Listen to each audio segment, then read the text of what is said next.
All right, so there's two drawings, two diagrams that I want you to be familiar with the articulatory system. One is going to be a lateral view of the vocal tract. You have a really good picture in your book. It's one of the first figures in that chapter, but I want to make sure that you know how to draw and label it yourself and know what the important structures are. All right, so here's our person. First, I'm going to start out here just under his nose and draw his hard palate and his velum. So the hard palate is primarily made of the palatine bone in the skull, and it forms the roof of our mouth. So all of that bony structure here is our hard palate.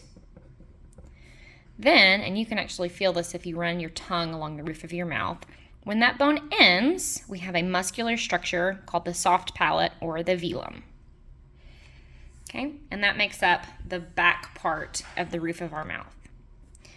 Now, the very bottom tip that hangs down that you can visually see when you open your mouth, that would be your uvula. Okay, but really the bulk of what we're talking about that makes up our velum is up here on the actual roof of our mouth. The next thing we're going to draw is our nasal cavity. Starts with the nares of our nose, travels down here. All right. So any empty space in the body is a cavity, right? So this is our nasal cavity. But it's not just empty space. It's divided in the left and right dimensions by the nasal septum, and it also has these fine little bones called the nasal concha that just help to increase surface area, to help humidify and filter air. All right, this back line here all the way down, this back wall constitutes our pharynx, or the back of our throat. Okay, it's a muscular structure, and we can subdivide it into three different parts. So the part that aligns with our nasal cavity, we call the nasopharynx. The part that is just posterior to our oral cavity, we call the oropharynx. And the part that is just posterior to our larynx is called the laryngopharynx.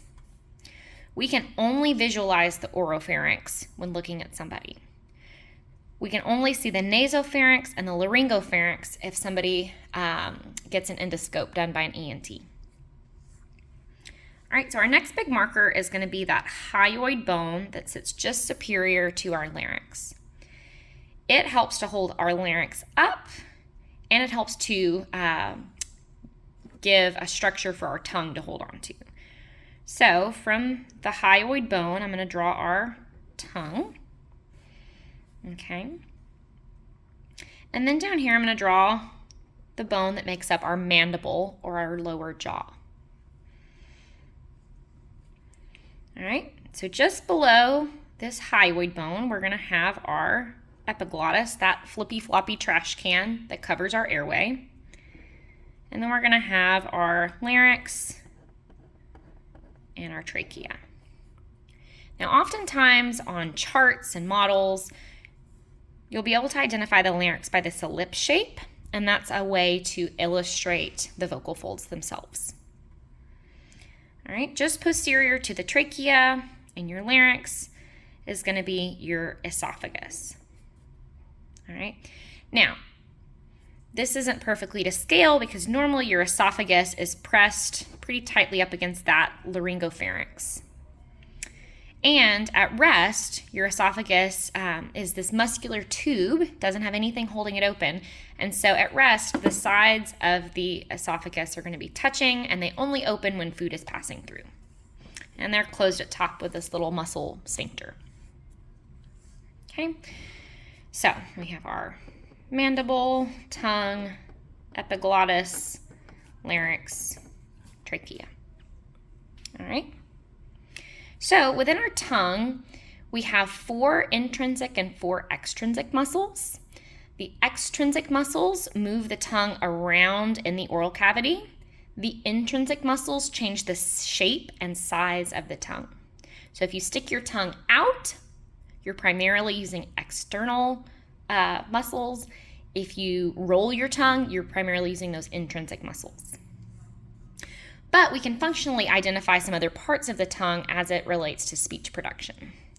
So down here, the part of the tongue that's closest to that hyoid bone that we can't see, that's called the tongue root. The bulk of the tongue that sits in the oral cavity that we can visually see when somebody opens their mouth is the tongue body. On the very end, we have our tongue tip. It's often referred to as the apex. And then on the top surface of the tongue, just posterior to the tip, is the tongue blade. Now the tongue tip is really important for sounds like t, d, and the tongue blade is really important for sounds like sh, because it has to form a cupping shape. All right, the other thing that you'll note is part of the hard palate, it's not a separate structure, but here, right behind the teeth, is going to be your alveolar ridge. And that's just a bony process on that palatine bone. And it's really important for speech sounds too, because we have many sounds produced at the level of the alveolar ridge. Sounds like l, t, and s. All right, of course we have our lips here. And then we're going to have teeth coming from that palatine bone and the mandible. Okay. Now, if we're talking about primary muscles of the lips are the orbicularis oris muscles. Okay. A primary muscle of the pharynx are the pharyngeal constrictors. A primary muscle of the velum is the levator veli palatini. That's the muscle that helps to raise it up. There's one more thing that I want to point out here, which is this area, which we refer to as the velopharyngeal port. Now, the velopharyngeal port really consists of two structures, the velum and the pharyngeal wall. If we want that velopharyngeal port to close, then the velum has to raise up and the pharyngeal walls have to constrict and come in. And those two motions together help to form an airtight seal, keeping the nasal cavities closed off from the rest of the vocal tract. If we want the velopharyngeal port open, then the velum will relax and the pharyngeal walls will relax. We want this VP port closed when we're phonating most vowels, most English consonants, and we definitely want it closed when we're swallowing so that food or liquid doesn't enter our nasal cavities. We want this VP port open when we produce nasal consonants like n, and ng. We also want it open during relaxed breathing. That way air can flow in and out of our nasal cavities. The other chart that I want you to be familiar with is a frontal view of the mouth like we would see during an oral mechanism exam. So, of course, we're going to have our lips. We generally call this bottom portion of the lip the vermilion border, and that's essentially that line where lip tissue goes from lip to skin tissue. The only reason we talk about that is when we ask somebody to stick out their tongue, we want their tongue tip to be able to at least get to that vermilion edge to really rate it as adequate range of motion. All right, so we're going to draw our teeth. We have molars, we have premolars. We have incisors, canines, all of that. So it doesn't have to be perfect, but you got all your teeth here. All right. So then the next major structure that we're going to look at are your fascial pillars.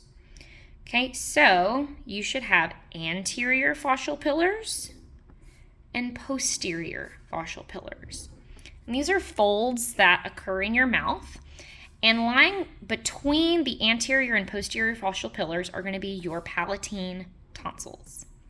And that's part of your immune system, but as speech pathologists, we want to look at them because very large palatine tonsils can be a sign that somebody might need to go see an ENT. They can also affect resonance because in addition to growing out medially.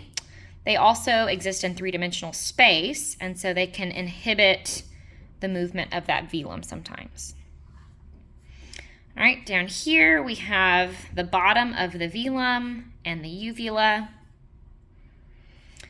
All back here is going to be our posterior pharyngeal wall, that part of our oropharynx that we can visually see. And then, of course, we're going to have our tongue.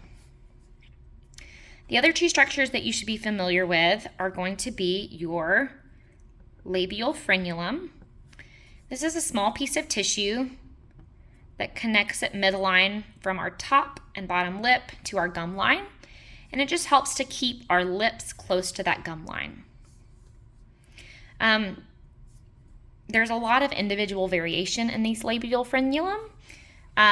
It's very possible a lot of people have injured them and torn them just during childhood. But their main function is just to keep our lips pretty close up against that gum line. You can't see from this picture, but below the surface of the tongue, we have our lingual frenulum. And that helps to anchor our tongue to the floor of our mouth.